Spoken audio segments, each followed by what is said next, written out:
С начала сезона в Нурлатском лесничестве организуется круглосуточное дежурство. Лесничие выходят в рейды, производится патрулирование территории лесного фонда.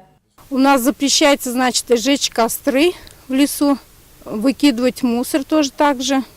У нас идет патрулирование. Патрулируем, значит, круглосуточные, составляем график дежурства, чтобы сохранять лес от пожаров.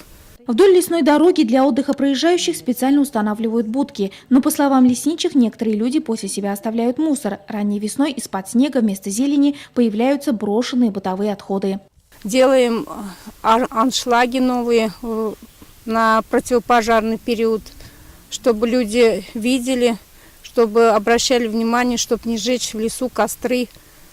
Делаем агитацию в школах, чтобы дети тоже не баловались в лесу, чтобы за собой убирали. Например, пришли, покушали, мусор убрали за собой.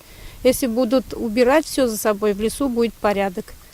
Прошлогодняя трава и сухостой создают опасность возникновения пожаров, поэтому лесничие запрещают их сжигать. С этой целью в рамках санитарно-экологического двухмесячника проводится очистка лесов от валежника и сухостоя.